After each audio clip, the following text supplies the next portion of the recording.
दे। Fan बंद कर दे वो। वो फैन तो कौन सा बंद करना? अरे वीडियो में फैन बंद कर दे वो आगे। ये चालू है अभी। कोई बात नहीं, कोई बात कट कर देंगे, cut.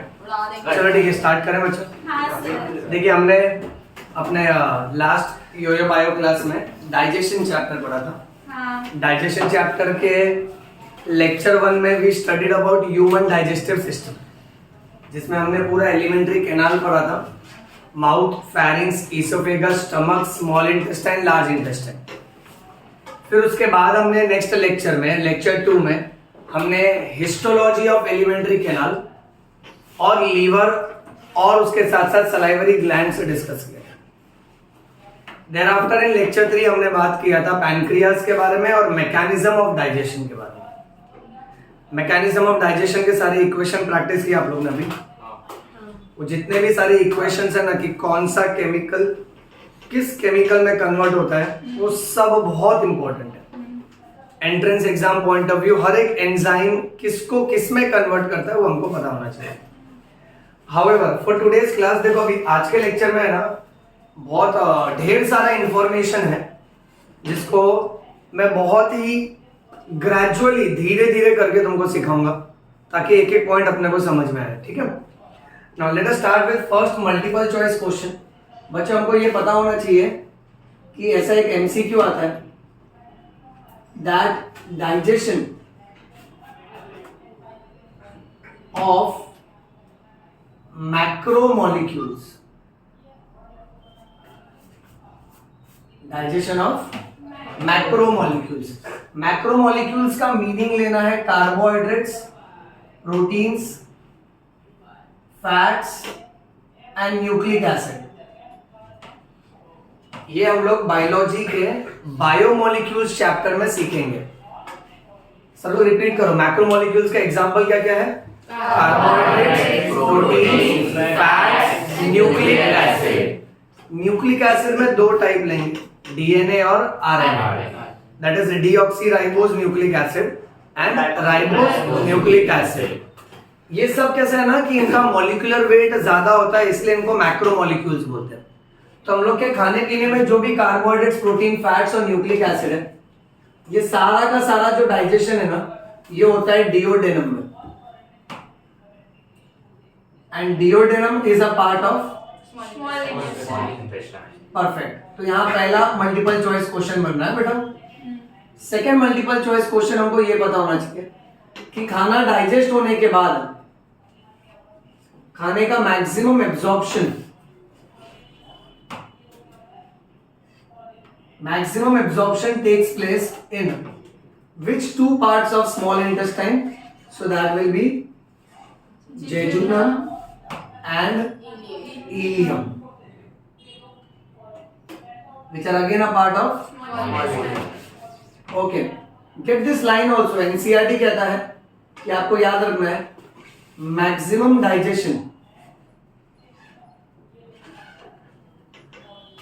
takes place in small intestine. Maximum digestion takes place in small intestine. अच्छा, तो देखिए आज के क्लास में हम लोग कैसे ना एब्जॉर्प्शन के बारे में बात करेंगे। देन उसके बाद हम लोग कैलोरीज और कैलोरीफिक वैल्यूज के बारे में बात करेंगे। और सबसे मेन ना आज के लेक्चर में रहेगा डाइजेस्टिव डिसऑर्डर्स, जहां पे हम लोग डाइजेशन से रिलेटेड अलग अलग बीमारियों के बारे में बात करेंगे। ठीक है, मेरे एक एक पॉइंट को ध्यान से सुनना सब लोग। I must tell you that कि कैसा है कि I am not keeping well today. थोड़ा कैसा है कि गले में दर्द हो रहा है और सिर बहुत दुख रहा है। But let us make it a point that कि टॉपिक को हम लोग आराम से हर एक पॉइंट को अच्छे से समझ के जाए यहाँ से। ठीक है, अब पॉइंट ऐसा है कि ये तीनों मल्टीपल चॉइस क्वेश्चन बनते हैं। अगर पूछा ना कि मैक्रोमोलिक्यूल्स कहाँ टूटता है तो याद रखना डिओडेनम। अगर ये पूछा कि एब्जॉर्प्शन कहाँ होता है तो याद रखना जेजुनम और इलियम। और अगर ऐसा जनरल लाइन पूछा है कि सबसे ज्यादा डाइजेशन कहां पर होता है तो स्मॉल इंटेस्टाइन। अब इसका उल्टा एक एमसीक्यू आता है, no digestion takes place in large intestine.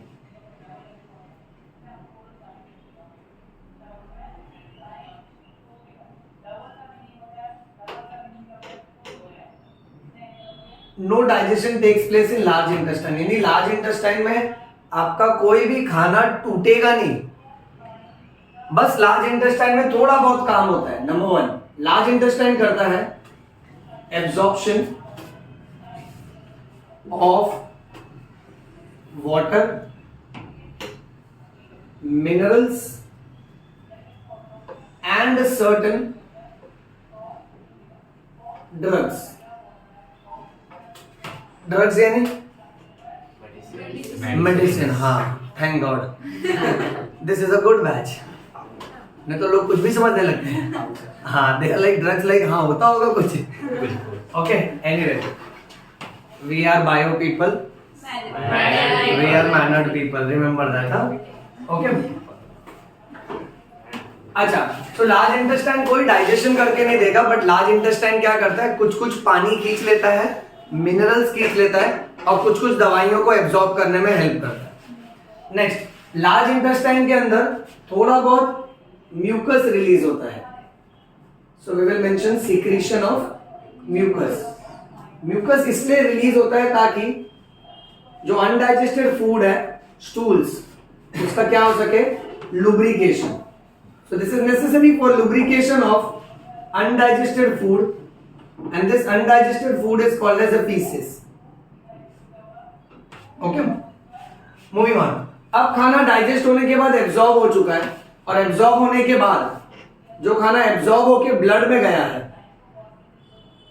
ये एब्जॉर्ब्ड फूड जब हमारे सेल के अंदर एंट्री मारता है, और सेल इस एब्जॉर्ब्ड फूड को क्या करता है, यूटिलाइज करता है फॉर वेरियस एक्टिविटीज, तब जाके इस प्रोसेस को हम लोग बोलते हैं एसिमिलेशन। हाय हाय, एसिमिलेशन, एसिमिलेशन। एसिमिलेशन यानी आपका खाना जो डाइजेस्ट हो चुका है, आपके ब्लड में जा चुका है, अब आपके ब्लड से वो जाता है सेल में, और सेल उस खाने को तोड़ के खर्चा करता है अलग अलग एक्टिविटीज के लिए, उस प्रोसेस को हम लोग एसिमिलेशन बोलेंगे। मूविंग ऑन, नेक्स्ट, अब एक बहुत इंपॉर्टेंट सेक्शन है बेटा एब्जॉर्प्शन से रिलेटेड। अब अलग अलग फूड मटेरियल अलग अलग स्टाइल से एब्जॉर्ब होता है, और ये एब्जॉर्प्शन को समझने के लिए मैं तुमको कुछ बेसिक सिखाऊंगा with respect to different types of transport.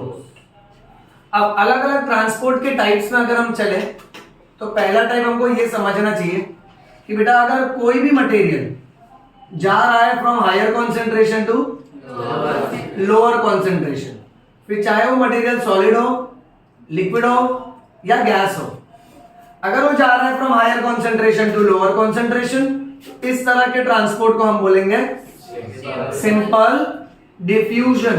क्या बोलेंगे बेटा? Simple diffusion. Everybody repeat, simple diffusion में material will go from higher concentration to lower concentration, and this material can be either solid, liquid और gas.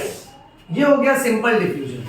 अब कई बार कैसा होता है ना कि मान लेते हैं suppose for example let us से ये एक मटेरियल है, अब इसको सेल के अंदर एंट्री मारना है, ये सेल है, तो सेल के ऊपर ना खास किस्म के प्रोटीन्स चिपके होते हैं। इन प्रोटीन्स को बोला जाता है कैरियर प्रोटीन। क्या बोला जाता है? Carrier protein. हाँ, तो ये जो मटेरियल है ना, ये कैरियर प्रोटीन को चिपकेगा। मान के चलते सपोज यहां दिखाता हूं, ये देखिए, अब ये आके कैरियर प्रोटीन को चिपक चुका है। फिर ये कैरियर प्रोटीन क्या करता है, अंदर की तरफ फ्लिप मारता है, पूरा रोटेट होता है अंदर की तरफ, और इस मटेरियल को अंदर छोड़ देता है। तो आप देखिए, पहले मटेरियल बाहर था, फिर बाइंड किया, बाइंड करने के बाद अंदर रिलीज हो गया। तो इस मटेरियल के ट्रांसपोर्ट को सेल के अंदर की तरफ सपोर्ट किया जा रहा है। भाई, किसी भी प्रोसेस को सपोर्ट करना यानी फैसिलिटेट करना, इसीलिए इस डिफ्यूजन को बोलते हैं फैसिलिटेटेड डिफ्यूजन। क्या बोलते हैं? Facilitated diffusion. यहां क्या हो रहा है, सिंपल डिफ्यूजन में जो भी मटेरियल है वो मटेरियल आ रहा है from higher concentration to lower concentration, but यहां पे उसको खुद ब खुद आना पड़ रहा है ना। ओके, और यहां तो कैरियर प्रोटीन है उसकी मदद करने के लिए। समझ रहे हो? एक एग्जांपल देता हूं, क्लियर हो जाएगा। रुको, ध्यान से सुनो इसको। हमारे भारत देश में एक प्रथा है जिसको बोलते हैं अतिथि देवो भव। मेहमान भगवान के समान होता है, पर हम दिल में बोलता है भव भव भव। मेहमान राक्षस के समान होता है, राइट। अब कैसा, जब मेहमान घर पे आता है ना, तो मम्मी हमसे कहती है कि बेटा सुनो, अंकल आ रहे हैं, तुम जाओ स्टेशन उनको लेने, सामान बराबर से उठाना और अच्छे से उनको ले आना। अब हम वहां जाएंगे, ये निर्भर करता है कि किस टाइप का मेहमान आ रहा है। यस और नो? अब मान लेते हैं ऐसा मेहमान आ रहा है जो हमारे किसी काम का नहीं है, जो हमारी बुराई करता है, हमारे मार्क्स पूछता है केवल आके, राइट। तो हम उसको लेने नहीं जाते हैं। अब वो खुद ही बेचारा रास्ता ढूंढते ढूंढते हमारे घर तक पहुंचता है। तो मम्मी जब उनको बोलती है कि भाई आपको घर ढूंढने में कोई तकलीफ तो नहीं हुई ना, बेटा आया था ना सामान उठाने के लिए, तो बोलता है काय का बेटा आया था, कोई बेटा नहीं आया था, बहुत तकलीफ हुई, ढूंढते ढूंढते बड़े मुश्किल से आ गए। अब क्योंकि हम आ गए हैं तो एक हफ्ते के बदले 1 महीना रह के जाएंगे। गजब। अब सेकंड टाइप ऑफ मेहमान, ये वो मेहमान होते हैं जिनका हम जैसे ही पैर छूते तो ये पैसे देते हैं, राइट। तो जैसे हमको पता चला कि इस प्रकार का मेहमान आने वाला है, मम्मी नहीं भी बोलती है तो भी हम जाके उनको रिसीव कराते हैं। और अंकल जी नमस्ते, चरण स्पर्श, लो अंकल पैसा दिए, फिर दूसरे हाथ से चरण स्पर्श, अंकल फिर पैसा दिए, फिर दोनों हाथ से चरण स्पर्श, अंकल बोले बस बहुत हो गया, हाँ ज्यादा नाटक मत करो। ओके, तो अभी आप उनका सामान उठा के आप उनके ट्रांसपोर्ट को सपोर्ट कर रहे हो, यानी हाईफाई इंग्लिश के हिसाब से you are helping in the process of transport, you are facilitating his entry, right. तो ऐसा जो डिफ्यूजन होता है ना, जहां पे कैरियर प्रोटीन का इस्तेमाल होता है, इसको बोलते हैं फैसिलिटेटेड डिफ्यूजन। क्या बोलते हैं? हाँ। अब थर्ड वाला ध्यान से सुनना, थर्ड और फोर्थ बहुत भयंकर है बेटा, बट तुम डरना नहीं कभी भी। हाँ, जब हम सब साथ हैं तो डरने की क्या बात है, रिमेंबर दैट। ओके, अब ना बच्चों यहां देखो ध्यान से, मान के चलते ये पहाड़, माउंटेन, ओके। अब अगर कोई मटेरियल जा रहा है फ्रॉम हायर, एक काम करते हैं यहां लोअर लिखते हैं, from lower concentration to higher concentration, सिर्फ इस तरफ देखना सब ना, ये नीचे है ना तो लो कॉन्सेंट्रेशन, ये ऊपर है तो हाई कॉन्सेंट्रेशन। अगर ऐसे मटेरियल जा रहा है ना, तो ऐसे ट्रांसपोर्ट को हम लोग बोलेंगे कि दिस इज एक्टिव ट्रांसपोर्ट। सुना सबने? और अगर मटेरियल आ रहा है from higher concentration to lower concentration, तो ऐसे ट्रांसपोर्ट को हम लोग बोलेंगे पैसिव ट्रांसपोर्ट। एक बात नोटिस करने लायक है कि एक्टिव ट्रांसपोर्ट में हम लोग कॉन्सेंट्रेशन के फर्क के खिलाफ जा रहे हैं। नॉर्मली सारा मटेरियल जाना चाहिए फ्रॉम हायर टू लोअर, जैसे winds will blow from area of higher pressure to lower pressure, current will flow from higher potential to lower potential, in a U-shaped tube water will flow from higher level to lower level। Similarly यहाँ भी high to low जाना चाहिए, but ये तो उल्टा जा रहा है, so this is going against concentration gradient। gradient का मतलब difference, and this is going along concentration gradient।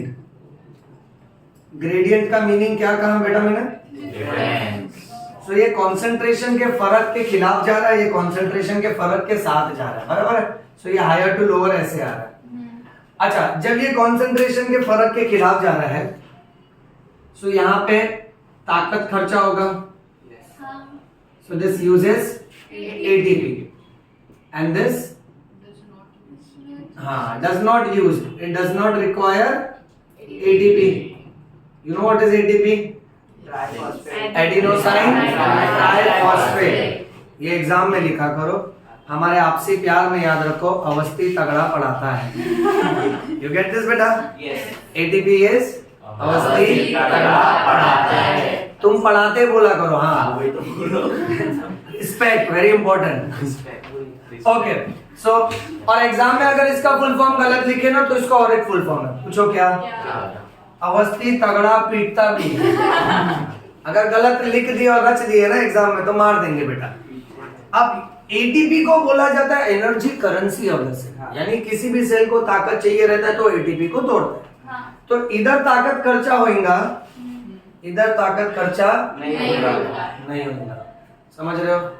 अब मेरे को एक बात बताओ, देखो मैंने ऐसे क्यों एक्सप्लेन किया, बहुत आसान है बेटा। अगर आप पहाड़ चढ़ रहे हो तो मेहनत लगेगा ना, पहाड़ उतरने में मेहनत लगता है क्या?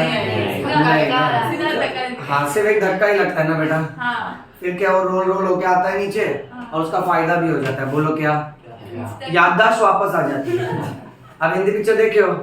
क्या कमाल की बताते हैं। मैं आपको 12th स्टैंडर्ड में नर्वस सिस्टम पढ़ाऊंगा। नर्वस सिस्टम में कैसा होता है ना, किसी को कुछ याद नहीं रहता है, चोट लग जाती है, बेचारे न्यूरो सर्जन जो 5.5 साल MBBS करते हैं, फिर 3 साल वो MS करते हैं, फिर 3 साल और एडवांस सर्जरी MS करते हैं, 11.5 साल वो खर्चा करते हैं न्यूरो सर्जन बनने में, फिर जाके ऐसे मामले का इलाज करते हैं। यस और नो? बट ये सब बेवकूफी है। देखो कितना सिंपल है, अगर कोई सीढ़ी से रोल होके गिरा और उसकी याददाश्त चली गई तो इसका इलाज क्या मालूम है? डॉक्टर के पास मत ले जाओ, उसको फिर सीढ़ी से गिरा दो, रोल रोल होके गिरेगा तो उसकी याददाश्त आ जाएगी। दिस हैपेंस ना बेटा, बिकॉज इंडिया इज अ, हाँ बॉलीवुड बहुत ग्रेट है अपने कंट्री में, बहुत लॉजिक है बेटा उसमें। ओके अब पैसिव ट्रांसपोर्ट अगर तुम नोटिस करोगे तुमको एक बात पता चलेगा, सर ये तो डिफ्यूजन जैसा ही है। अब मेन मल्टीपल चॉइस क्वेश्चन हमको ये याद रखना है कि सिंपल डिफ्यूजन में कौन से मटेरियल इस प्रोसेस को फॉलो करते हैं। तो हमारे इंटेस्टाइन में जितना भी ग्लूकोज है, जितना भी अमीनो एसिड्स हैं और जितना भी क्लोराइड है, वो सब का सब ये प्रोसेस फॉलो करता है। Whereas facilitated diffusion is seen in transport of only glucose and amino acid. सुना सबने? ओके अच्छा, इसके साथ साथ बेटा पैसिव का तो यही बन जाएगा क्योंकि ये सिंपल डिफ्यूजन जैसा है। Active is seen in transport of glucose, amino acids and उसके साथ साथ सोडियम। यानी एक्टिव ट्रांसपोर्ट में याद रखो शॉर्ट ट्रिक ऑफ गाना। बच्चा जब गाना गा रहा है तो बहुत एक्टिव हो जाता है। ओके अब गाना में पकड़ो जी से ग्लूकोज ना, ग्लूकोज यानी ग्लूकोज, हाँ समझ जाया करो बेटा।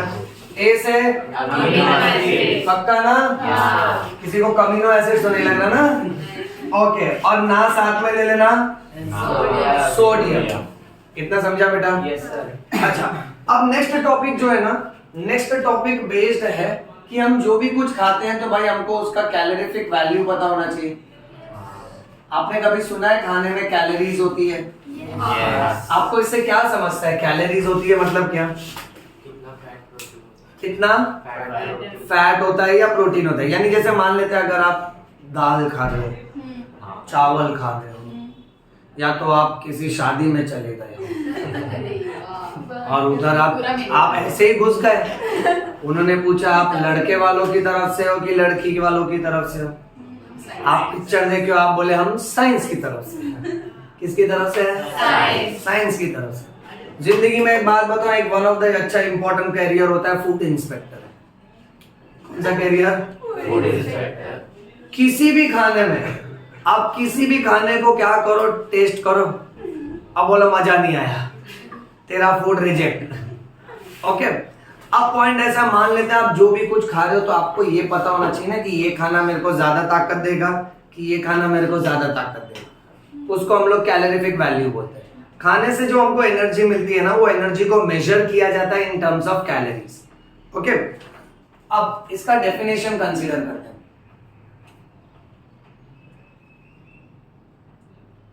Calorie is the amount of heat energy, देख लो बेटा सब लोग, ध्यान से देखो तो अच्छा राइटिंग में लिखेगा, ध्यान नहीं दोगे तो घसीट लेगा मैं। Okay, amount of heat energy required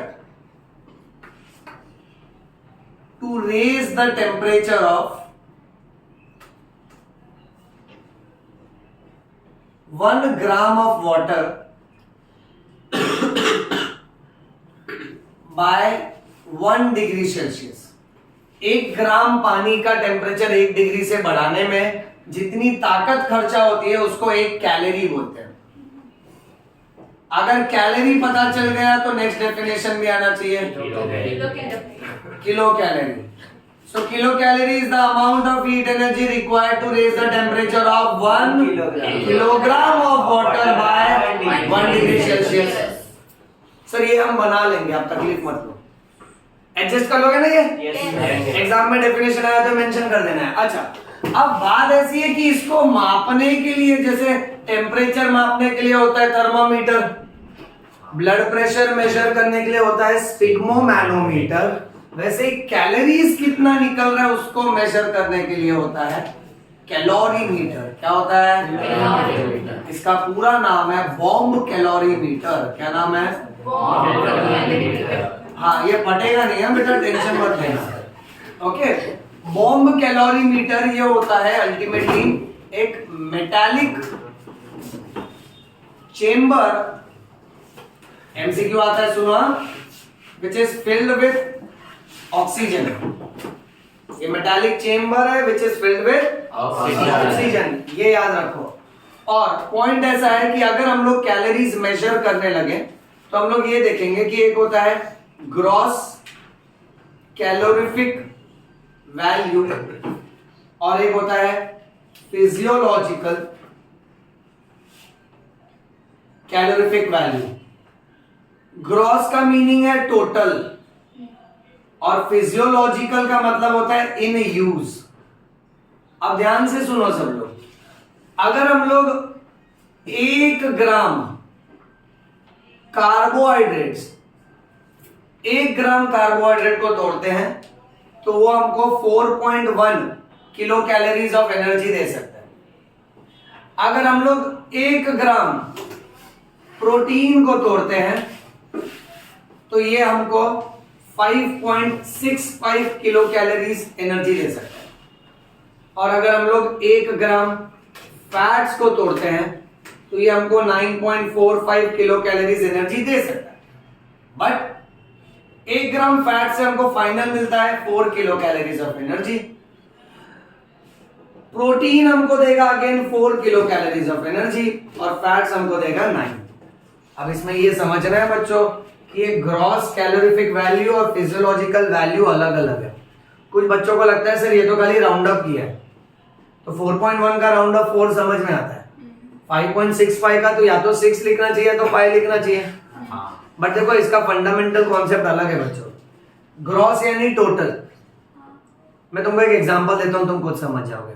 जैसे बेटा, जैसे सपोज एक वर्कर है, उसकी सैलरी है 4100 रुपया, ठीक है, महीने की सैलरी, ठीक है। उसको कंपनी ने बोला कि मैं तेरे को महीने के एंड में 4100 रुपया देगा, और जैसे ही महीना खत्म हो जाता है कंपनी उसको 4000 देती है। दूसरा एक वर्कर है, बड़ा खुश होता है, बोलता है अरे मेरी सैलरी है 5650 रुपए, 5650 रुपीज। अब उसका जैसे ही महीना खत्म होता है उसको भी 4000 मिलता है। फिर कंपनी से जब वो पूछता है ना तो कंपनी बोलती है देख तेरा टैक्स कट हुआ है, उसके साथ साथ तेरा जीएसटी कट हुआ है, ट्रैवलिंग कट हुआ है, ये है वो है, एक्सपेंसेस है, वो सब पता है। तो यानी कैसा हो रहा है कि एक अमाउंट है जितना मिल सकता है, बट उसके एक्सपेंडिचर में आधे से ज्यादा यूज हो जाएगा बेटा, करेक्ट। तो इन हैंड उसको कम मिल रहा है ना, वैसे ही फंडा लेकर चलना बेटा, यहां संभालना सब लोग। और एक बात नोटिस करो, सबसे ज्यादा ताकत कौन देता है? फैट सबसे ज्यादा ताकत दे सकता है बट देता नहीं है, बहुत आलसी है। सबसे पहले एनर्जी रिलीज कौन करता है? कार्बोहाइड्रेट्स। कार्बोहाइड्रेट्स दिल का बहुत अच्छा है। कभी भी कार्बोहाइड्रेट, प्रोटीन, फैट्स होते हैं ना, instant source of energy is glucose. वो खुद को मिटा देता है बॉडी को एनर्जी देने के चक्कर में। और फैट्स जो सबसे ज्यादा ताकत दे सकता है वो जाके सो जाता है, यानी फैट्स बॉडी में डिपॉजिट होने लगता है, और जब कोई ऑप्शन नहीं रहता है तब जाके फैट्स टूटता है। I hope we are clear with this बेटा, राइट? चलो इसका फोटो ले लो, फिर नेक्स्ट पार्ट पे चलते हैं बेटा।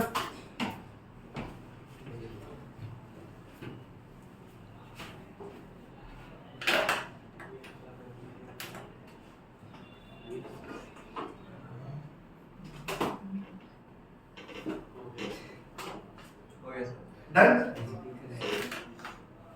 चलो ठीक।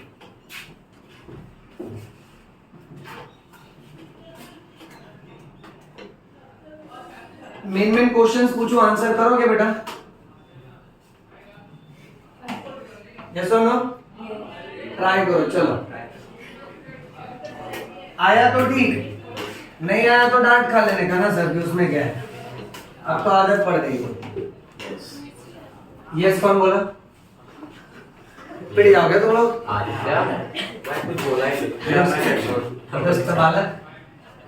अच्छा सुनो, मुझे बताओ मैक्सिमम डाइजेशन स्टमक में होता है, लार्ज इंटेस्टाइन में होता है कि स्मॉल इंटेस्टाइन?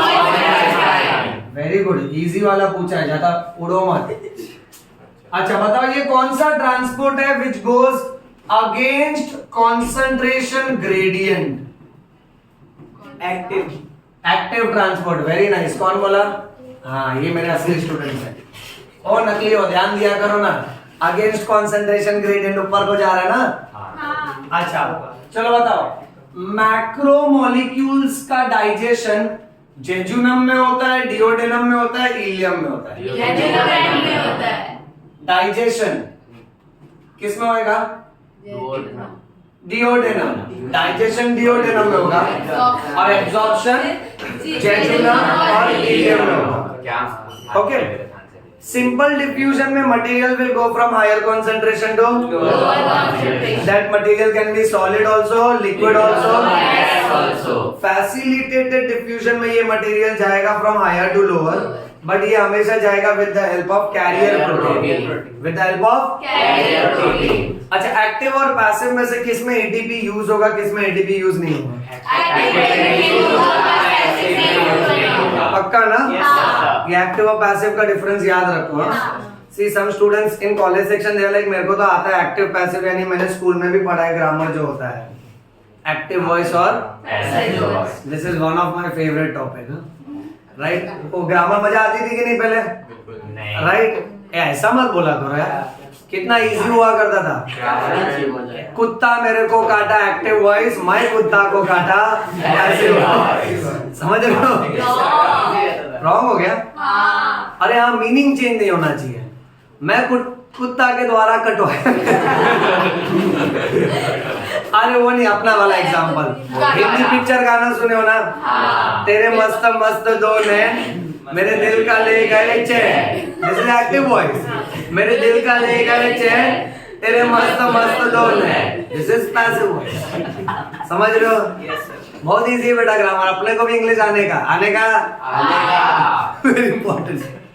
अच्छा, यहाँ पे ना एग्जाम में एक्टिव और पैसिव वॉइस ग्रामर नहीं लिखना बेटा, एक्टिव और पैसिव ट्रांसपोर्ट है, मस्त में याद रखने का। अप हिल जो है वो एक्टिव और डाउन हिल जो है वो पैसिव।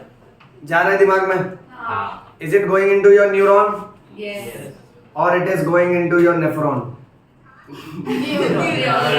न्यूरॉन ना? कुछ बच्चे समझ ही नहीं रहे। बेटा न्यूरॉन में जा रहा है यानी कहाँ जा रहा है? यानी वो रहेगा तुम्हारे साथ। नेफ्रॉन में जा रहा है यानी किडनी में, यानी एक्सक्रीट होगा ना? समझ रहे हो? हाँ, थोड़े पतरी नहीं, चुप रहे। समझा करो। आईफोन लिया रहेगा किसी ने तो। हाँ, किसी ने आईफोन लिया रहेगा तो स्टोर हो जाएगा, बट आईफोन में भी स्टोरेज का प्रॉब्लम है। Alright, so remember this, that's our yoyo. समझ में आयो? प्रेम रतन धन पायो। तो अब तक हम लोग ने ना एब्जॉर्प्शन की बात की है और हम लोग ने कैलोरीज की बात की है। अब मैं तुमको एक और बात कहता हूँ बच्चों, जब भी है ना, आपने नोटिस किया कभी कभी कोई कोई दवाई ना डॉक्टर जीभ के नीचे रखने को देता है, मालूम है आपको? कोई कोई टैबलेट जीभ के नीचे रखने के लिए देता है। अच्छा नहीं, भगवान ना करे तुमको कुछ हो बेटा, राइट? ओके, और अगर तुमको कुछ हुआ भी ना, बहुत इजी है बेटा, सीढ़ी से ढकेलने का, रोल हो गया। आपके पास आएंगे। नहीं नहीं, तुमको कुछ नहीं होगा, टेंशन मत लो, मैं तंत्र विद्या से तुमको ठीक कर दूंगा ब्लैक बेटा। मैजिक। एक कैमरा पे ब्लैक मैजिक बोल गलत बात है ना बेटा, बायो मैजिक बोलते हैं उसको। अच्छा, अब पॉइंट ऐसा है कि ये ना, जिसको हाई ब्लड प्रेशर होता है और हार्ट अटैक, समझ रहे हो? हाँ सर, हमको आता है, heart attack is attack on heart. नहीं, ये कॉमर्स हो गया बेटा, इट इज मायोकार्डियल इनफार्क्शन। ऐसे मामले में अपने पास टाइम होता है क्या बेटा? नहीं। अच्छा, अगर टैबलेट यूं जाए, माउथ, फेरिंक्स, ईसोफेगस, स्टमक, फिर टैबलेट बोलते थोड़ा रुक जान दो, इतना लंबा सफर करके आया है, फिर स्मॉल इंटेस्टाइन, फिर वहां पर जब वो टैबलेट एब्जॉर्ब होगा, फिर ब्लड में जाएगा, फिर ब्लड से ऑर्गन तक आएगा, तब तक ऑर्गन का डेथ हो जाएगा, ऑर्गन के दुकान का शटर डाउन हो जाएगा, बोलेगा अब दुकान बंद परमानेंटली। ऐसे में अपने को चाहिए शॉर्टकट। अगर हम लोग जीभ के नीचे दवाई रखते हैं ना, वो डायरेक्ट ब्लड कैपिलरीज में जाती है, इसलिए माउथ से भी बहुत सारा मटेरियल एब्जॉर्ब होता है। अगर उसको टंग के नीचे रखे, ऐसे route of administration of medicine को बोलते हैं सब लिंगुअल। क्या बोलते हैं? सबलिंगुअल। तो बहुत सारी मेडिसिन सब लिंगुअली प्लेस करते हैं। सब लिंगुअल का मतलब वो दवाइयों का आप कहाँ रखोगे? बिलो टंग। अच्छा, फिर स्टमक के अंदर भी बहुत सारा मटेरियल का एब्जॉर्प्शन होता है। ओके, बहुत सारे फूड, बहुत सारे वाटर के कंटेंट का, और स्टमक में मैक्सिमम एब्जॉर्प्शन होता है अल्कोहल का। इसलिए जितने भी अल्कोहलिक लोग होते हैं ना, इधर उधर ना देखो, बदतमीज लोग बेटा, ऐसी राज की बात भी हो ना तो मन में रखा हम। अच्छा, मेरे को देख तो ऐसे तो मैं तुमको देख रहा हूँ दुष्ट कहेंगे। ए बेटा सुनो, एक सामाजिक message, alcohol is injurious to health. समझ रहे हो? ओके, अब पॉइंट ऐसा है कि अल्कोहल, इसलिए जो लोग बहुत अल्कोहल पीते हैं ना, उनके स्टमक के इनर लेयर में म्यूकोसा पे सूजन आता है। समझ रहे हो? तुम लोग क्यों हंस रहे हो? मैं पर्सनली सिखा रहा हूँ उसको। हाँ, समझ करो बेटा, ठीक है, ध्यान से सुनो। अच्छा, कोविड में तुमने अल्कोहल की लाइन देखी थी बेटा? लग रहा था ना कि बहुत सारे श्रद्धालु हैं, भक्त हैं, भगवान के दर्शन के लिए खड़े हैं। So, ऐसा होता है। Anyway, that's a bad thing. Okay, we should stay away from it. Now the point is, इसलिए ना उनके पेट में सूजन आता है, उसको गैस्ट्राइटिस बोलते हैं। क्या बोलते हैं बेटा? गैस्ट्राइटिस बोलते हैं, क्योंकि स्टमक से भी एब्जॉर्प्शन होता है। लार्ज इंटेस्टाइन भी थोड़ा बहुत वाटर एब्जॉर्ब करता है, मिनरल एब्जॉर्ब करता है, और थोड़ा बहुत ड्रग्स एब्जॉर्ब करता है। ड्रग्स यानी मेडिसिन। अपने कंटेंट में ड्रग्स का मीनिंग मेडिसिन लेने का, तो there is a difference. Drug is any chemical that can change your health, medicine is a drug which can improve your health. समझ रहे हो? मेडिकल स्टोर के बाद लिखा रहता है ना, केमिस्ट एंड ड्रगिस्ट। अब केमिस्ट यानी केमिकल है उसके पास, ड्रगिस्ट यानी ड्रग्स है नहीं। कुछ बच्चे सोचते हैं जहां पे मुझे एसिडिटी की दवा मिल रही है उधर गांजा भी मिलता होगा। ऐसा नहीं होता है बेटा। So remember that. Chemist and druggist इसलिए लिखते हैं बिकॉज जो ड्रग्स अच्छे इंटेंशन से यूज किए जाते हैं, जो केमिकल्स, तब जाके उसको मेडिसिन बोलते हैं। बैड इंटेंशन से यूज करेंगे तो उसको ड्रग्स बोलते हैं। ओके, अच्छा, अब हम लोग ना डाइजेशन से रिलेटेड अलग अलग बीमारी के बारे में पढ़ेंगे। So now we are going to talk about different digestive disorders. सोने ध्यान दो बेटा। सर, ये जो आपने बोला था ना जीभ के नीचे रखते दवाई, वो सिर्फ हार्ट अटैक के लिए रखते कि और भी बीमारी है? हार्ट अटैक और हाई ब्लड प्रेशर में मोस्ट कॉमनली होता है। जब ब्लड प्रेशर ऐसे 200 के ऊपर हो जाता है ना, और सीवियर चेस्ट पेन होता है, सो ये दो कंडीशन में मोस्ट कॉमनली रखते हैं। हालांकि उसके अलावा बाकी की भी कंडीशंस है जहां पे हम लोग जीभ के नीचे दवाई रख सकते हैं, बट ये यूजुअली आईसीयू में प्रैक्टिस किया जाता है। पेशेंट आया, प्रेशर बहुत ज्यादा है, राइट, और प्रेशर को तुरंत कम करना है तो जीभ के नीचे रखने को दवाई देते हैं। नॉर्मल कुछ हुआ और रख दिया तो क्या? हाँ, उसमें भी ऐसी कुछ मेडिसिन आती है, बट स्पेसिफिकली जीभ के नीचे वाली नहीं, फिर जीभ के ऊपर वाली आती है। यानी टिपिकल ये सब पेपर जैसी दवाइयां भी आती हैं, जो लिटरली पेपर के एक छोटे से बॉक्स की तरह होगी, उसको आप जीभ के ऊपर रखो, तुरंत डिसॉल्व हो जाता है। ओके, यू कैन से सो। वैसे माउथ डिसॉल्विंग टैबलेट्स होती हैं, जैसे मान लेते हैं किसी को वॉमिटिंग है, ठीक है, और अपने को अर्जेंट एक्शन चाहिए, राइट, तो उस तरह की मेडिसिन है, बट जीभ के नीचे फास्टेस्ट होता है। ये समझे सब लोग? चलिए आगे बढ़ते हैं। अब डाइजेस्टिव डिसऑर्डर में हम लोग तरह तरह के बीमारी के बारे में बात करेंगे, जहां पे एक बीमारी में आपको बहुत डिटेल में सिखाऊंगा। बीमारी का नाम जॉन्डिस। हिंदी में क्या बोलते हैं? पीलिया। सुने हो? अब मुझे एक बात बताओ, इसको पीलिया क्यों बोलते हैं? ऐसा लालिया नीलिया क्यों नहीं बोलते? हाँ, क्योंकि बॉडी कौन से कलर की हो जाती है? येलो। करेक्ट ना? Yellow yellow. ऐसा ना बोलो बेटा, उसने येलो कलर किया। येलो अच्छा कलर है, सूरज भगवान का कलर है बेटा। कल येलो डे था, कल जॉन्डिस डे था। सुनो, yellow yellow no no, yellow yellow चमक चलो। That's our new poem. यो यो समझ में आयो, प्रेम रतन धन पायो। अब बॉडी के कौन से पार्ट्स येलो हो जाते हैं जॉन्डिस में? आईज, नेल्स, स्किन, और कम ऑन, यूरिन भी। वेरी नाइस बिटिया, वेरी गुड। और दांत? अच्छा ब्रश। अच्छा लॉजिक है ना, नहीं तो फिर हाथ से ले लो, दांत भी ले लो, जो येलो करना है कर लो सर। हाँ, वो ब्रश ना करने की वजह से होता है, वेरी इंपॉर्टेंट। ओके, तो देखो सबसे मेन आइस। अब देखो हमारे बॉलीवुड में गाने बनाते हैं ना, वो गाना सुना है, वन ऑफ माय फेवरेट है, हालांकि उसका लॉजिक नहीं है बट फिर भी मेरा फेवरेट है। गुलाबी आंखें जो तेरी देखी, शराबी ये। तुम लोग उसकी नाम क्यों देख रहे हो? ए बेटा, मैं तेरी तरफ हूँ, दोस्त तो होते ही कमीने हैं। चुप रहो, मीनिंग समझो सॉन्ग का। गुलाबी आंखें यानी कौन से कलर की eyes? Pink eyes. Reddish pink eyes कब होता है? जब इंसान को कंजंक्टिवाइटिस होता है। क्या होता है? हाँ, आज समझो ना, मैं बता रहा हूँ तुमको, लॉजिक बता रहा हूँ अभी तुम्हारा सिर्फ। बेटा फोकस करो, हाँ ठीक है, और हंसो नहीं बेटा, कॉन्सेंट्रेट। जिंदगी में सबसे ज्यादा जरूरी होता है focus. Why you laughing? You think English not coming to me? I fast English speak. English. अच्छा, अब पॉइंट ऐसा देखो ना, रेडिश पिंक आइस कब होता है? जब कंजंक्टिवाइटिस होता है। उसमें भी बहुत उच्च लेवल का कॉन्सेप्ट है, उसको कंजंक्टिवाइटिस नहीं बोलते, उसको बोलते हैं आंख आ गया। क्या अमेजिंग है ना? ऐसे पहले इसको आंख नहीं था, अब आंख आ गया। चलो आंख गया मान लेते हैं। तो अगर किसी को कंजंक्टिवाइटिस, तो कंजंक्टिवाइटिस होएगा तो उसके हार्ट में अल्कोहल कैसा जमा होएगा? सोचो ना, गुलाबी आंखें जो तेरी देखी, शराबी ये दिल हो गया। हार्ट अंदर से बोल रहा है ये आउट ऑफ सिलेबस है, मुझे क्यों इन्वॉल्व कर रहे हो भाई? You understand? तो यार कोई लॉजिक गाना बनाओ। चलो, गुलाबी के बदले पीली आंखें बोलता, समझ में भी आता, राइट? पीली आंखें जो तेरी देखी, जॉन्डिस हो गया। Hey, don't laugh, make sense or not? Yes. हाँ, याद रखो। हाँ, so Bollywood, India is a Great country. अब जॉन्डिस का मैकेनिज्म देखते हैं।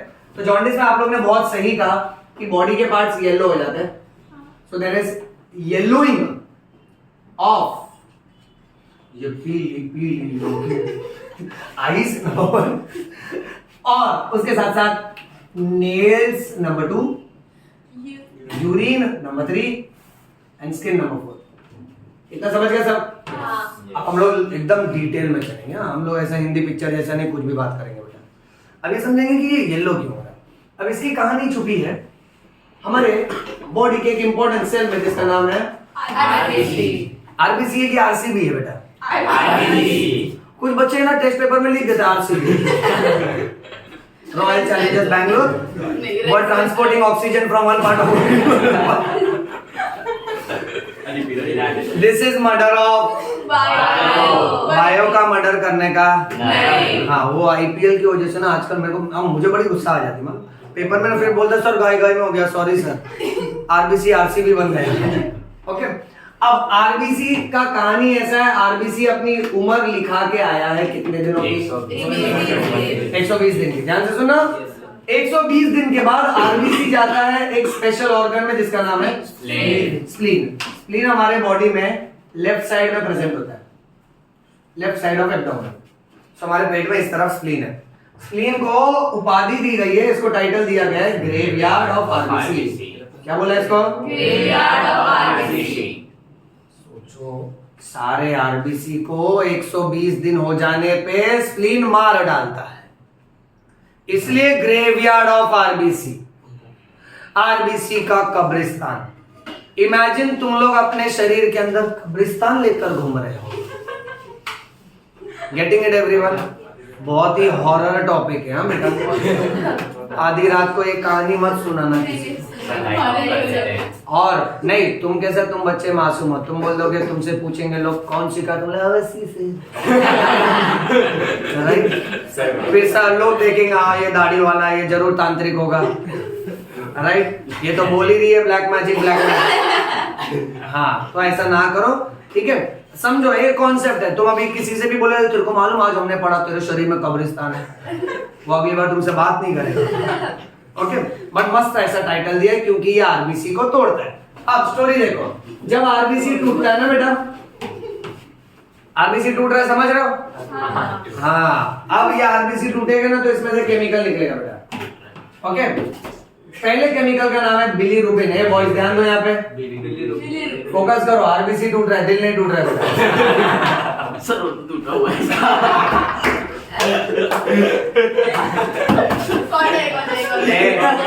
शांत रहो, बाद में गाना गाएंगे हम लोग। क्षण से जब टूटे कोई सपना, जग सुना सुना लागे, जग सुना सुना।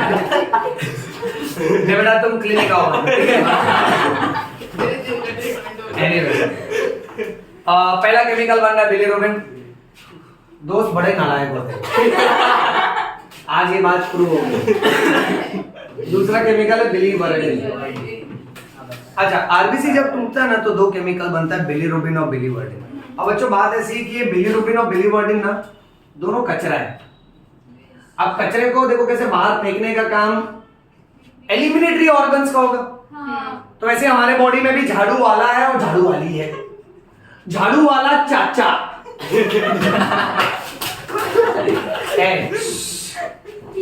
ध्यान दो, झाड़ू वाला चाचा कौन है? और चची कौन है? अब ध्यान से समझो, देखो ये झाड़ू वाला है और झाड़ू वाले क्या हो रहा है? हाँ, ये लो इनका काम है कचरा साफ करने का बेटा। अच्छा, और एक बात देखो, काम की बात है, एक चाचा दो चाची रखे हुए।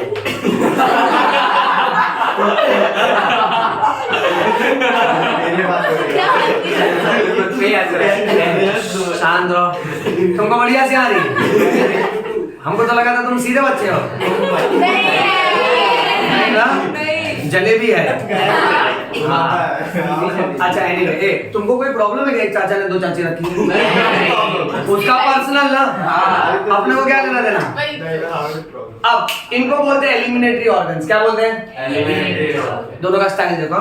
चाची का स्टाइल ऐसा है, जितना भी कचरा है ना उसको पानी में डिसॉल्व करके क्या बना देगी? और चाचा क्या करते हैं? इसको अनडाइजेस्टेड फूड से मिक्स करेगा और चाचा क्या बनाएगा? अच्छा, तो हमारे स्टूल और यूरिन का कलर डिसाइड होता है ये दो केमिकल की वजह से, जिनका नाम है बिलीरुबिन और बिलीवर्डिन। कितनी कितनी कितनी यूनिक बात है कि आप खाने का पदार्थ अलग अलग कलर का खाते हो, बट जो स्टूल पास होता है दैट रिमेन्स कांस्टेंट। यस और नो? हम लोग प्रोडक्ट्स जो अलग अलग कलर के पीते हैं, जैसे मान लेते हैं अगर किसी ने बहुत दूध पिया तो क्या यूरिन वाइट आएगा बेटा? हंसो नहीं, जवाब दो। नहीं आएगा ना। मान लेते कोई माजा मैंगोला पिया बहुत सारा, अब हाँ वैसा ही होता है, मैंगो का बना होता है, येलो येलो है तो क्या यूरिन येलो होएगा क्या? नहीं ना। हाँ, अब पॉइंट ऐसा है, यूरिन एकदम लाइट येलोइश होता है या तो कलरलेस होता है। It is because of bilirubin and हमारे स्टूल और यूरिन का कलर डिसाइड होता है बिलीरुबिन और बिलीवर्डिन। ये समझा? ये जिंदगी भर याद रखने का बहुत इंपॉर्टेंट कॉन्सेप्ट है। लेक्चर के बाद कोई पूछे आज क्या पढ़ा, बोलो यूरिन और स्टूल का कलर। हमने खेला कलर कलर है, चुप रहो। बिलीरुबिन और बिलीवर्डिन, ट्रैक पे रहो ना, तुम्हारी गाड़ी कूद जाती है बेटा। ओके अच्छा, अब पॉइंट ऐसा है कि जॉन्डिस में, जॉन्डिस को हाई-फाई लैंग्वेज में कहा जाता है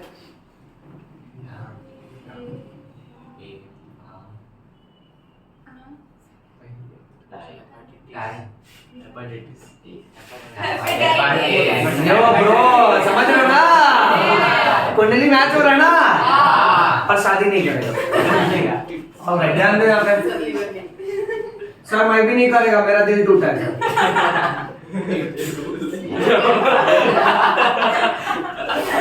अरे छोटा भाई है, तू टेंशन मत ले, मैं है तेरे साथ। तुझे बड़ी मजा आ रही है इसकी बात। हाँ, सबका चांस आता है। चलो, हेपेटाइटिस बोलते हैं जॉन्डिस को, क्या बोलते हैं? हेपेटाइटिस। एंड में आइटिस देख रहे हो? हाँ। आइटिस यानी सूजन, वेरी गुड, याद रखो, आइटिस यानी सूजन। आपको रेलवे स्टेशन पे पूछेगा आइटिस मतलब क्या, बोलोगे? सूजन। अरे चुप रहो, पहले उसको मार दो बेटा, हल्के से मारना बेटा, साइंस स्टूडेंट का समय इंपॉर्टेंट होता है। अब तुम कहीं जा रहे हो, डिस्टर्ब किया कि नहीं? तो धो डालने का पहले, फिर एट द सेम टाइम दिल नरम रखने का, जवाब भी देने का ना, उसने सवाल पूछा ना, फोकट दो दिए तो उसको प्यार से बुलाने का, और बाबू तो समझाने का, देख मैं अभी एस्पिरेंट है, नीट एस्पिरेंट है, समय बर्बाद नहीं करने का। आइटिस का मतलब इन्फ्लेमेशन, आइटिस का मतलब इन्फ्लेमेशन। हाँ समझो, थोड़ा सिंपल इंग्लिश बोला करो। अब देखो हमारे गांव में है ना, डॉक्टर नहीं होता है, डॉक्टर होता है। कितना प्यार है इसमें, समझ रहे हो? ओके, अब जॉन्डिस को कहते हैं हेपेटाइटिस। हेपेटाइटिस होता है वायरस की वजह से। ये वायरस के टोटल 5 टाइप होते हैं, मेन वाले। Hepatitis A virus, hepatitis B virus, hepatitis C virus, hepatitis D virus, hepatitis E virus. चलो मैं इसको लिख के बताता हूँ, ये देखो, पढ़ पा रहे हो?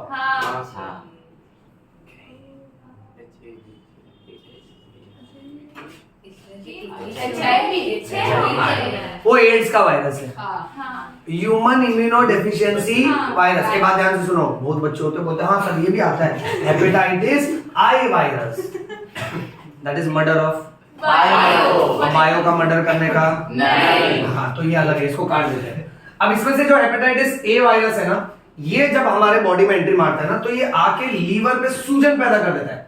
बिकॉज आइटिस का मतलब होता है इन्फ्लेमेशन, शॉर्ट में लिखता हूं समझ लेना, ओके। और हेपैट का मतलब होता है लीवर। अब लीवर बीमार है, अब लीवर का काम है जितना बिलीरुबिन और बिलीवर्डिन बन रहा है उसको फेंकने का बाद वो उसको स्टूल्स में फेंक देता है। और बिलीरुबिन बिलीवर्डिन हर सेकंड से बनता है हमारे बॉडी में, क्योंकि एवरी सेकंड हम लोग जब एक दूसरे से अभी भी बात कर रहे हैं ना, तो हमारे स्प्लीन के अंदर बहुत सारे आरबीसी की मौत हो रही है। तुमको हंसी आ रही है? आरबीसी मर रहे हैं, उनकी मैयत निकल रही है बॉडी में, देयर फ्यूनरल, यू अंडरस्टैंड? अब डेड बॉडी मर जाता है, जला देते, जो भी करते तो उसकी राख बच जाती है। वैसे इसका जो बचा कुचा कचरा है, दैट इज बिलीरुबिन और बिलीवर्डिन। बात समझ रहे हो बेटा? हाँ, तो ये बिलीरुबिन और बिलीवर्डिन कंटिन्यूअसली बनता है और इसको बॉडी से बाहर फेंकने का काम लीवर का है। किसका है? लीवर। बट ये लीवर बीमार है, तो क्या लीवर बिलीरुबिन फेंक पाएगा? नहीं। तो बिलीरुबिन बॉडी में जमा होते जाएगा। और बिलीरुबिन यूजफुल प्रोडक्ट है कि वेस्ट प्रोडक्ट है? अगर तुम्हारे घर पे मान लेते हैं जो काम वाला या काम वाली या झाड़ू वाला या झाड़ू वाली जो भी है, अगर वो नहीं है, कचरा जमा होएगा। कचरा जमा होएगा तो अच्छी बात है बुरी बात है? बुरी बात है, क्योंकि उसकी वजह से बीमारी होगी। सो जैसे जैसे बिलीरुबिन बढ़ने लगता है ना, तो बॉडी के इंपॉर्टेंट ऑर्गन्स को ये कचरा कंफर्टेबल नहीं लगता। अब देखो ऊपर चेस्ट में डिलक्स रूम में 2 ही ऑर्गन है, हार्ट और लंग्स। सो लंग्स चालू कर देता है, क्या घटिया बॉडी है यार, इतना बिलीरुबिन जमा हो रहा है, मैं एक तो ताजी सांसें दे रहा हूं सबको, बदले में लोग मेरे को कचरा दे रहे हैं। फिर वो हार्ट को मारता है, क्यों हार्ट? हार्ट बोलता है देख मार मत, एक तो साला तुम दोनों मिलके मेरे को दबा डाला है। हाँ, जो है दूर से बात करने का, मतलब तुमको नहीं लग रहा है बिलीरुबिन बढ़ रहा है? मतलब हाँ बढ़ तो रहा है, अब क्या करें? बोलता है चल ब्रेन को बोलते हैं, थोड़ा गॉसिप करते मजा आएगा, वैसे भी इधर बैठे बैठे कंटाल गए, तो ब्रेन को पता चलता है। तो ब्रेन बाकी एब्डोमिनल ऑर्गन से पूछता है, ये क्या हुआ करके। सो एब्डोमेन के सारे ऑर्गन्स, इनमें यूनिटी होती है, क्यों, साथ रहते ना। तो बोलते हैं सर देखो कुछ बोलने का नहीं, हमारा लीवर बीमार है, और जॉन्डिस में पेशेंट को रिकवर करने के लिए लगते हैं 21 दिन, 21 days. How many days? 21 days. तो लीवर बीमार है, तो फिर सब लोग बोलते हैं अरे बीमार है तो क्या, हम क्या करें, 21 डेज छुट्टी पे गया, मस्त में बेड रेस्ट, और इतना बिलीरुबिन बढ़ रहा है तो हम लोग क्या गंदगी में रहेगा, हम लोग नहीं काम करेगा, स्ट्राइक, हड़ताल। फिर वो लोग ब्रेन को ही बोलते हैं सेरिब्रम हाय हाय, सेरिब्रम ऊपर से बोलता है हाय हाय, बोलते हैं फालतूगिरी मत करो, मिलकर रहो, एडजस्ट करो थोड़ा। तब कैसे ना किडनी को बहुत खराब लगता है भाई। पति की अगर कोई इंसल्ट करेगा, पति को खराब लगेगा कि नहीं? ऊपर से इधर तो दो है गीता बबीता, समझ रहे हो? अब किडनी क्या करे, सुनो ध्यान से, किडनी क्या करते, किडनी बोलते हैं ज्यादा बोलने का नहीं, ज्यादा बोलने का, ठीक है, नहीं तो यूरिन में डाल के तुम लोग को भी बहा देगी, हार्ट को, हाँ सबको। दिल के अरमान आंसुओं में बह गए। दिल के अरमान दिल्ली में बैठेंगे। अब ये नहीं, एनीवे जोक्स अपार्ट, तुम लोग भी ना यार कुछ भी बोलते रहे तो पागल, फोकस करो। अब क्या होता है मालूम है, किडनी बोलती है उसके हिस्से का बिलीरुबिन मैं एक्सक्रीट करेगी, जब तक मैं जिंदा है I will work for my husband. अब सारा बिलीरुबिन एक्स्ट्रा कौन फेंक रही है, किडनी। तो यूरिन का कलर क्या हो जाएगा, येलो की डार्क येलो, डार्क येलो की डार्केस्ट येलो, एकदम डार्केस्ट येलो कलर का यूरिन पास होता है, तो बिलीरुबिन थोड़ा कम होता है, सारे ऑर्गन्स खुश हो जाते हैं, बोलते वाह देखा पति पे संकट आया, पत्नी ने हेल्प किया करके। हाँ भारतीय नारी, सब पे भारी भारतीय नारी। अब क्या होता है मालूम है, बट बिलीरुबिन तो बनते ही जाता है क्योंकि आरबीसी हर पल टूट रहा है। तो एक पॉइंट ऐसा आता है किडनी और ज्यादा बिलीरुबिन नहीं फेंक पाती, तो बिलीरुबिन फिर बढ़ने लगता है, फिर ये लंग्स और हार्ट है ना गॉसिप करना चालू कर देता है कि क्या घटिया कंट्री है यार, इतनी गंदगी है यहाँ पे, क्या करने का करके। देन हार्ट इज लाइक चुप रहे, तू सिर्फ हवा आने दे, समझा, तेरा काम है ना गैस एक्सचेंज वो कर, मैं बात करता है रुक। देन एवरीबॉडी इज लाइक अरे किडनी भी मैक्सिमम पोटेंशियल पे काम कर रही है, अब नहीं पॉसिबल है। तो ये सब देख के फिर एक मेन ऑर्गन आता है रोल प्ले में, दैट इज Skin. स्किन। बोलता है साहब देखो ब्रेन इतना बिलीरुबिन है ना, और ये लोग को नहीं हो पा रहा है, मैं एडजस्ट करता हूं, आप सारा बिलीरुबिन मेरे नीचे डाल दो, मेरे पास बहुत सारी लेयर्स है, so I will store it below my layers. Then people are like तू स्टोर कर, बोलता है मैं सब जगह फैला हुआ है, बहुत जगह है। देन ब्रेन इज लाइक नहीं जगह है, स्किन इज लाइक बहुत जगह है, heart and lungs are like नहीं जगह है, स्किन इज लाइक बहुत जगह है। तो स्किन सारा बिलीरुबिन लेके अपने अंदर रखना चाहिए, पूरा बॉडी येलो येलो हो जाता है। अब ये देख के नेल्स को भी लगता है स्किन तो मेरा पड़ोसी है, राइट। अब ये क्या शेड अलग अलग लगेगा, अच्छा नहीं लगेगा, मेरे अंदर भी थोड़ा बिलीरुबिन रख दो। ये देख के आईज की आंखें भर आती है। मुहावरा है यार, हंसाना करो बेटा, समझ रहे हो ना। बोलता इतना इमोशन, सब एक दूसरे का मदद कर रहा है, बड़ा मजा आ रहा है करके। तो आईज बोलते हैं मेरे से देखा नहीं जा रहा है, मैं भी थोड़ा बिलीरुबिन रख लेता हूँ, ब्रेन को बोलता है, तो ब्रेन बोलता है पक्का आईज में कहाँ जगह है, नहीं जगह है, तो आईज बोलती है बहुत जगह है, तो ब्रेन बोलता है स्टॉप नॉनसेंस, कोई जगह नहीं, इतना सा आई बॉल होता है करके। तो बता आप हिंदी पिक्चर नहीं देखे, तेरे आंखों के समुंदर में डूब जाने का मन करता है, जब इंसान डूब सकता है। ये तो बिलीरुबिन है, लॉजिक समझ लो बेटा। तो ऐसा होता है, राइट। तो कैसा है कि फिर आंखों के अंदर भी बिलीरुबिन स्टोर होता है, तो मेरा बेटा आईज भी येलो हो जाएगा। चलो now everybody notice, jaundice takes a course of 21 days. Jaundice का पूरा जो कोर्स होता है ना वो 21 दिन का होता है। अब 21 दिन में से ना फर्स्ट 7 डेज ना तकलीफें बढ़ती हैं, नेक्स्ट 7 डेज तकलीफें स्टेबलाइज होती हैं, और लास्ट 7 डेज में तकलीफें कम होती हैं। And do not forget that, यहाँ मैं वापस से डेफिनेशन लिख देता हूँ, किसी को ये भूलना नहीं है कि जॉन्डिस में बॉडी पार्ट्स येलो होते हैं, but jaundice is actually inflammation.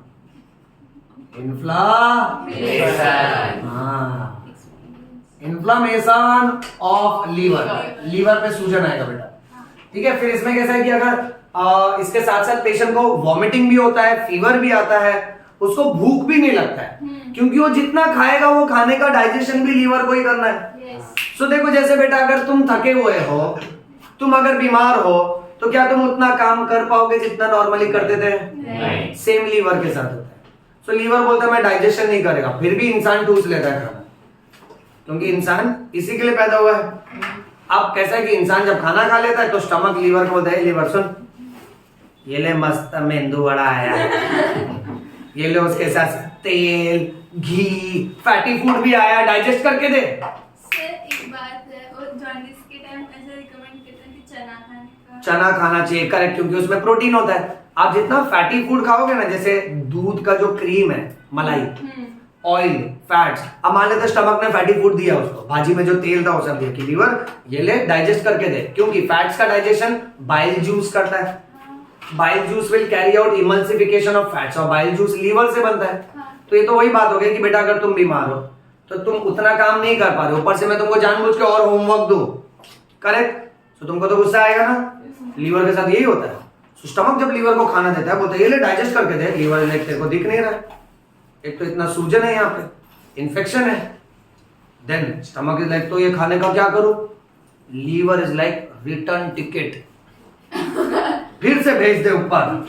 तो स्टमक बोलता है श्योर, लीवर बोलता है पक्का, स्टमक बोलता है अब देखो क्या मजा आने वाला। इसोफेगस क्या बोलता है? अब ज्वालामुखी फटेगा, रेडी रहे तू। स्टमक कॉन्ट्रैक्शन मारता है, उल्टी आता है। इसलिए जॉन्डिस के पेशेंट को इंटॉलरेंस ऑफ फूड होता है, स्पेशली फैटी फूड्स का बेटा। इसलिए उसको पतला दाल का पानी या मूंग का पानी या चना ये सब खाना चाहिए जिसमें प्रोटीन्स हो बेटा। ये लॉजिक समझा? अच्छा सुनते जाना, बहुत इंपॉर्टेंट पॉइंट है बेटा, इजी स्टाइल में बोल रहा हूँ, ठीक है। अच्छा तो jaundice is inflammation of liver, 21 दिन लगते हैं, फिर ये धीरे धीरे रिकवर होने लगता है। नेक्स्ट डाइजेस्टिव डिसऑर्डर में हम बात करेंगे डायरिया के बारे में। डायरिया को हम लोग बोल सकते हैं diarrhoea is nothing but it is loose motion, okay. और डायरिया में अल्टीमेटली स्टूल्स का फ्रीक्वेंसी बढ़ जाता है। हाँ। अच्छा फ्रीक्वेंसी यानी स्टूल्स बार बार जाना पड़ेगा।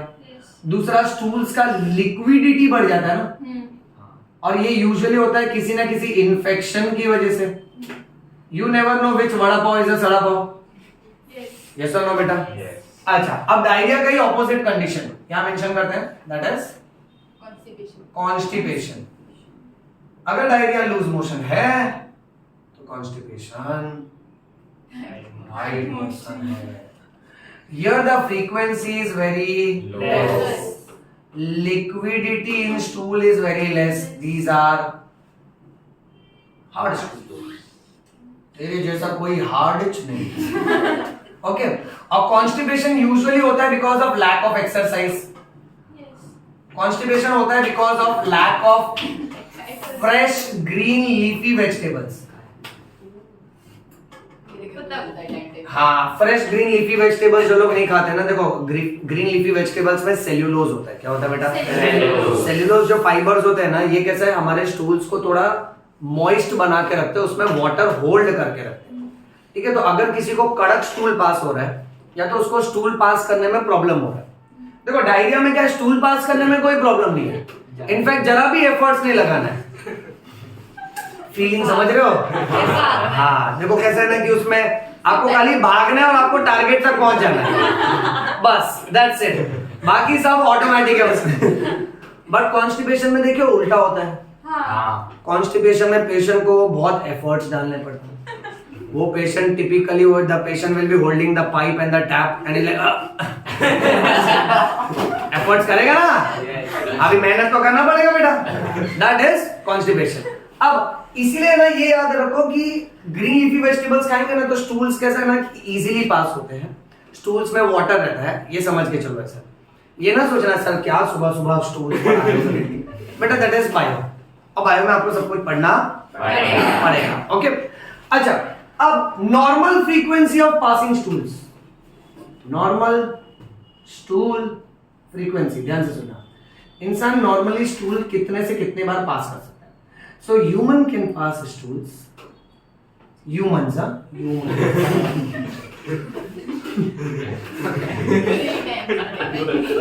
है तुम लोग हंसो नहीं ना, 3 times a day to once in 3 days, meaning समझो, यानी एक दिन में ज्यादा से ज्यादा इंसान कितनी बार स्टूल पास कर सकता है? 3 इंसान ना, इंसान एक दिन में ज्यादा से ज्यादा 3 बार स्टूल पास कर सकता है, और 3 दिन में 1 बार।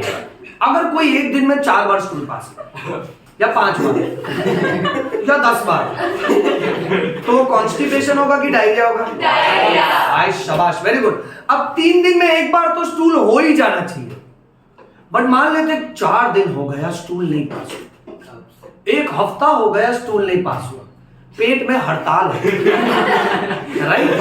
सो stools are retained in the abdomen, stools are holding, the abdomen is holding back the stools. इसको हिंदी में कब्ज बोलते हैं, अपने बायो में बोलते हैं कॉन्स्टिपेशन, क्या बोलते हैं? कॉन्स्टिपेशन। हाँ, अब इससे मिलता जुलता एक और बीमारी है, which is really very very very bad, that is dysentery. समझ रहे हो? डिसेंट्री एक ऐसा कंडीशन है जहां पेशेंट बहुत ज्यादा म्यूकस या तो ब्लड पास करता है इन, ये होता है तरह तरह के वर्म्स की वजह से। हम देखो हमारे पेट में तरह तरह के वर्म्स का इन्फेक्शन हो सकता है, जैसे हेल्प करो, चलो तुमको क्या क्या पता है? जैसे एक होता है राउंड वर्म, हाँ, फिर एक होता है टेप वर्म, वेरी नाइस बेटा, और एक होता है थ्रेड वर्म, एक होता है पिन वर्म, एक होता है हुक वर्म, और जो ज्यादा पढ़ाई करते हैं वो होते हैं बुकवर्म, जैसे कि आप। अपने को है ना कैसा है कि बुक वर्म नहीं बनने का मतलब, we should not become scholar, we should become wise. मतलब रट्टा मारने वाला पढ़ाई मत करो, क्रिएटिव वाली पढ़ाई करो। आप समझ रहे हो बेटा? हाँ, गेटिंग इट एवरीवन? ओके, तो ये हो गया डायरिया, कॉन्स्टिपेशन और डिसेंट्री। नेक्स्ट कंडीशन, ए चलो ध्यान दो यहाँ पे, वॉमिटिंग। वॉमिटिंग का कंट्रोल सेंटर, इसका जो कंट्रोल एरिया है ना ब्रेन में होता है। ब्रेन का कौन सा वाला पार्ट? Medulla oblongata. क्या नाम है? Medulla oblongata. किसी से भी पूछोगे ना कि उल्टी कहां से करते, बोलेगा हाँ हाँ उल्टी तो मुंह से करते हैं, राइट? बोलेगा वो बायो वाले हैं, थोड़ा एवरेज पढ़े, we are yo yo bio, समझ में आयो, प्रेम रतन धन बायो। बच्चों लॉजिक समझो। एक्चुअली है ना ब्रेन का जो मेड्यूला ना वो मैसेज भेजता है, तब जाके वॉमिटिंग का पूरा प्रोसेस स्टार्ट होता है। यानी वॉमिटिंग हम लोग मेन है ना मेड्यूला की परमिशन से करते हैं।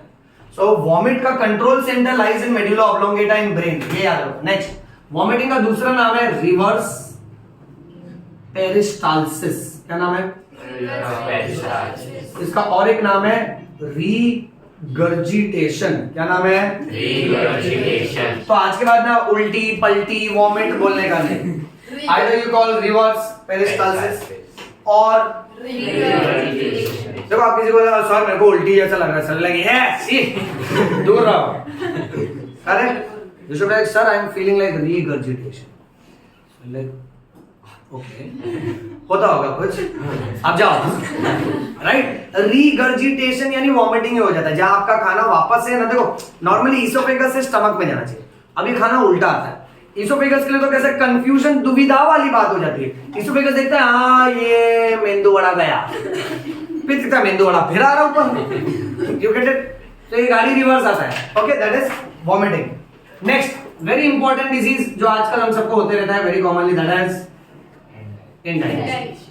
इंडाइजेशन में कैसा है ना, जो खाना है food is not digested properly. अच्छा बच्चों, इंडाइजेशन में पेशेंट को है ना मोस्टली एक फीलिंग आती है, दैट इज फुलनेस। थोड़ा भी खाएगा उसको लगेगा पेट भर गया। हाँ, क्योंकि खाना प्रॉपर्ली डाइजेस्ट नहीं होता है। अब ये किस किस रीजन की वजह से होता है? नंबर 1, एंजाइम्स का प्रॉब्लम। ओके, अगर बॉडी में एंजाइम्स बैलेंस नहीं है, प्रॉपर्ली रिलीज नहीं हो रहे तो। Number 2, this is because of over eating also. ध्यान से सुनो बेटा, लास्ट 5 मिनट है, बहुत इंपॉर्टेंट है। ओके, ओवर ईटिंग यानी शादी में जाना। अब देखो हमारे कंट्री की एक प्रथा बहुत अच्छी है, आप शादी में जाते हो, there is an envelope system, लिफाफा, उसमें आप भरे हो 501 रुपया, देन यू आर लाइक अब मैं 501 रुपए का खाएगा। हाँ, भले आपके पेट का कैपेसिटी भले 4 आने भर का हो, बट आप 501 रुपए का खाएगा। सो आप प्लेट में सब भरने लगते हो फटाफट। See now you should eat as per your capacity ना, बट आप प्लेट में भर रहे हो, प्लेट खुद बोल रहा है नहीं जगह है, आप बोलते हो बहुत जगह है, स्टमक भी बोल रहा है नहीं जगह है, बट माइंड बोलता है बहुत जगह है। तो हम लोग जब खाना चालू करते हैं ना, तो कैसा है कि हमारा स्मॉल इंटेस्टाइन, स्टमक सब भर चुका होता है और पेट टाइट हो गया, बट नहीं। देखो एक होता है ईटिंग, फिर आता है ओवर ईटिंग, फिर आता है ठूसना। भारतीय लोग खाते, ओवर ईटिंग नहीं करते, वो लोग समझ रहे हो बेटा, सब चीज अपनी जगह पे, ठूसना अपनी जगह पे। अपना पेट भर जाता है तो पेट बोल देता है ब्रेन को कि भाई आई एम फुल, बस अच्छा लगा खाना, मजा आया, थैंक यू सो मच। तो मैंने बोला क्या थैंक यू, अभी तो 250 रुपया ही हुआ है और 250 बाकी है, 501 रुपया पूरा वसूल करना है। Then stomach is like boss कहाँ रखोगे, तेरा हो गया ना, चुप रहे अभी, अब इसोफेगस भरेगा। इसोफेगस मैं गो डाउन है क्या, तो इधर भर रहा हूँ, भर गया इसोफेगस बॉस, छाती भी भर गया एकदम, बहुत हो गया। अरे अभी तो 500 रुपया ही हुआ है, 1 रुपया बाकी है, शगुन का 1 रुपया बाकी है। सभी नहीं आए, अच्छा देखो हम लोग मिस कर रहे हैं उसको। शगुन का 1 रुपया बाकी है, इसको किधर भरोगे, इट्स लाइक फैरिंग्स तो बचा है, और आइसक्रीम खाएगा केन से भी सरक जाएगा, राइट, पूरा वसूली, that is called as over eating. अच्छा कुछ लोग ना हमेशा ओवर थिंकिंग करते हैं ना, एंजाइटी, नर्वस रहते हैं ना, तो उससे भी है ना पेट का प्रॉब्लम होता है, ये याद रखो, ठीक है। सो आजकल के स्ट्रेस वाले लाइफ में भी डाइजेशन अफेक्ट होता है बेटा, और इसके साथ साथ कभी कभार this indigestion is caused because of excess of which food, spicy food, ये याद रखो। देखो हम लोग जो भी खाना खाते हैं ना बेटा, हमारा डाइजेशन का जो एक्टिविटी है, ये डाइजेशन का activity it is under 2 control. एक न्यूरॉन्स इनको कंट्रोल करते हैं बेटा, जिसको बोलते हैं न्यूरल कंट्रोल, और एक हार्मोन्स इनको कंट्रोल करते हैं, दैट इज हार्मोनल कंट्रोल।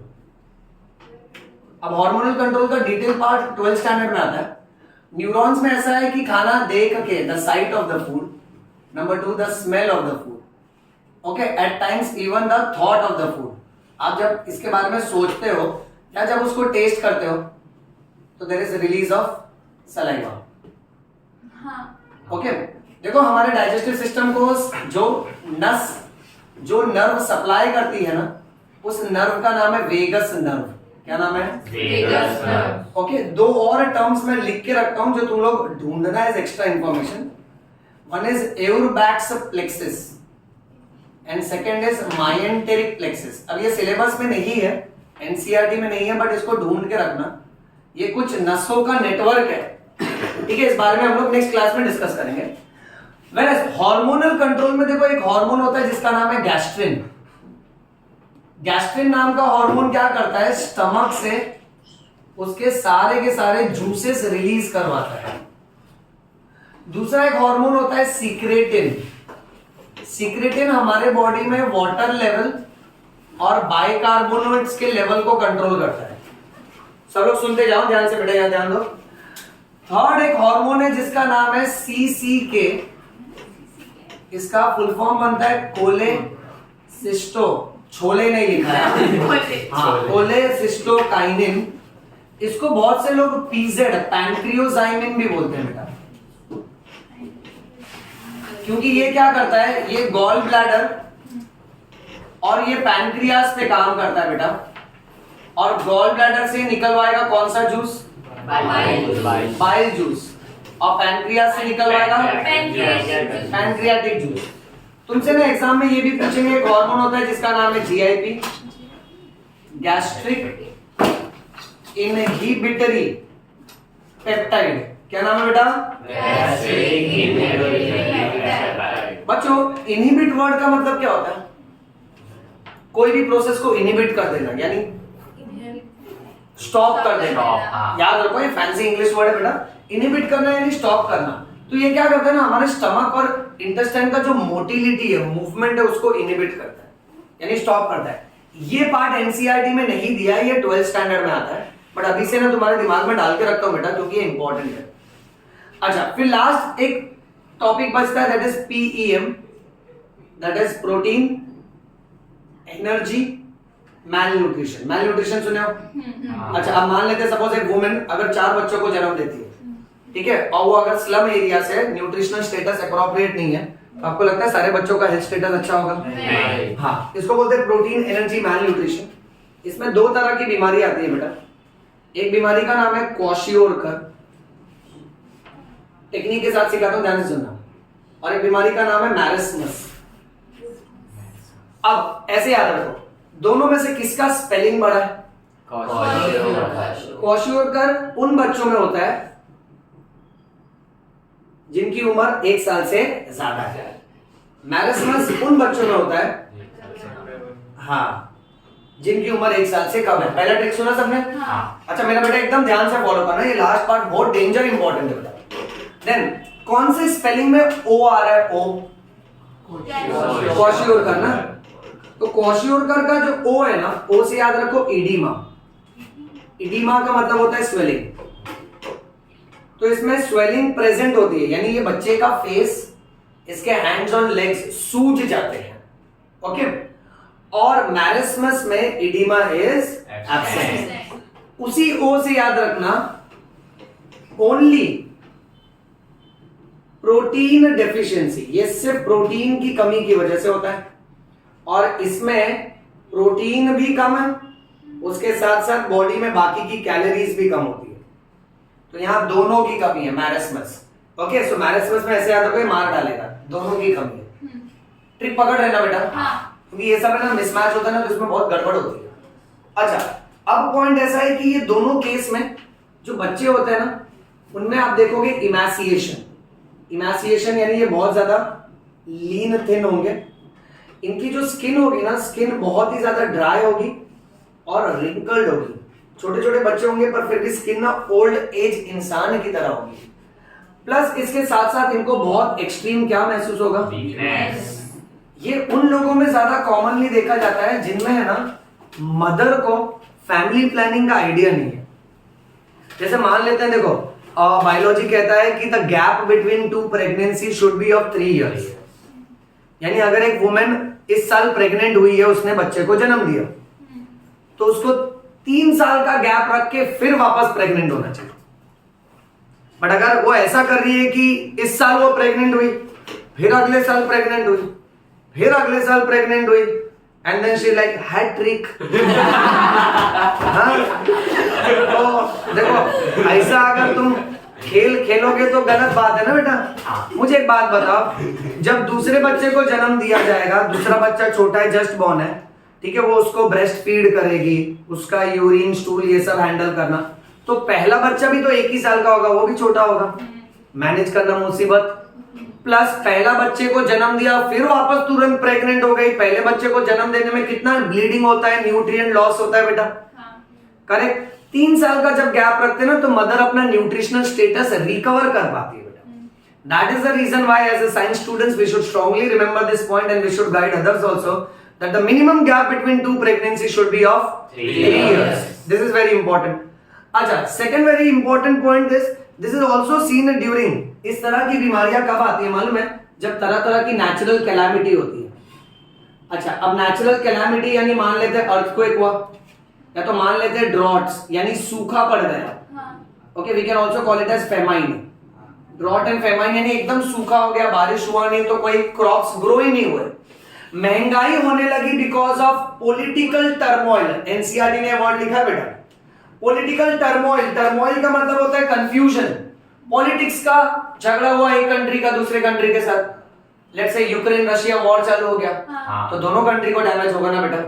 तो ऐसे तरह तरह के वॉर में, अब एनसीईआरटी ने एक एग्जांपल दिया है कि बांग्लादेश में हुआ था लिबरेशन वॉर। सो लिबरेशन वॉर कहां का बेटा? बांग्लादेश का, ये याद रखना, ठीक है, ये मल्टीपल चॉइस में आता है। और इथोपिया में इथोपिया में बहुत सारा नेचुरल कैलेमिटीज हुआ था, खास करके ड्राइनेस, ड्रॉट्स एंड फेमाइन। तो इसके वजह से ये दो कंट्री में ना खाने का बहुत प्रॉब्लम हो चुका था। इस तरह का सिचुएशन हम लोग बहुत कॉमनली देखते हैं in South and East Asia, in South America and in Central, at times even in West Africa, Central and West Africa. सब लोग मेरे साथ ये रिपीट करना, ठीक है। पहले कौन सा एशिया है? South and East Asia. दूसरा South America, Central and West Africa. यहाँ पे ये बहुत कॉमनली देखा जाता है बिकॉज कोई ना कोई तरह का political confusion, natural calamities, earthquake है, फ्लड्स है, ड्रॉट्स है, फेमाइन्स है, उसके वजह से न्यूट्रिशनल स्टेटस कॉम्प्रोमाइज होता है। कई बार ना बच्चों एक और बात याद रखो, देखो कोई कोई मदर ऐसी होती हैं जो बच्चे को दूध नहीं पिलाना चाहती, और मेडिकल साइंस ये कहता है कि आप बच्चे को एटलीस्ट 6 महीने तक तो दूध पिलाओ, मिनिमम, मैक्सिमम जितना वो चाइल्ड डिमांड करे उस हिसाब से, बट मिनिमम 6 मंथ तक आपको ब्रेस्ट फीड करना है। तो कुछ मदर क्या करती है, 1 मंथ 2 मंथ ब्रेस्ट फीड करती हैं, फिर मदर्स मिल्क को रिप्लेस किया जाता है विद आर्टिफिशियल मिल्क। अब उस आर्टिफिशियल मिल्क में अगर, ध्यान से देखना, अगर सिर्फ और सिर्फ कैलोरीज है और प्रोटीन नहीं है तो बच्चे को प्रोटीन नहीं मिलेगा ना, तो उसको क्वाश्योर करो बेटा। और उस आर्टिफिशियल मिल्क में अगर ये दोनों भी सेक्शन नहीं है, ओके, तो बच्चे को मैरेस्मस होगा। यानी when the mother's milk is replaced very early by artificial milk and the artificial milk has either deficiency of calories और डेफिशिएंसी ऑफ प्रोटीन और डेफिशिएंसी ऑफ बोथ। दो स्ट्रॉन्ग पॉइंट मेरा बच्चा जिंदगी में मत भूलना, mother has to breast feed child at least for 6 months. The minimum gap between 2 pregnancies should be of perfect. इतना समझा? चलो ठीक है। सो डाइजेशन चैप्टर का हो गया स्वाहा, समझ रहे हो ना? हाँ, अब इसका फोटो ले लो सब लोग। जॉन्डिस जब होता है ना तो सब ऐसा बोलते हैं उसको देखने का नहीं। जॉन्डिस वाले पेशेंट को ऐसे तो हमारे इंडिया में बहुत डिजीज को लेकर बोलते हैं, किसी को आंख आ गया तो बोलते हैं उसको देखने का। जॉन्डिस हुआ था ना तो मैं रिसोर्ट में थी। तुम रिसोर्ट खराब करो। अच्छा, जॉन्डिस वाले पेशेंट को देखने का नहीं, ऐसा कुछ नहीं है, बिकॉज देखो कैसा है ना कि जॉन्डिस अल्टीमेटली एक डाइजेस्टिव सिस्टम का डिजीज है, ओके, तो देखने से नहीं स्प्रेड होगा, ये एक तरह का रूमर है बेटा, ओके। प्रॉपर ट्रीटमेंट पेशेंट का करवाओ, बाकी कोई इशू नहीं। चलिए, तो आज के लिए इतना सही है बच्चों, थैंक यू।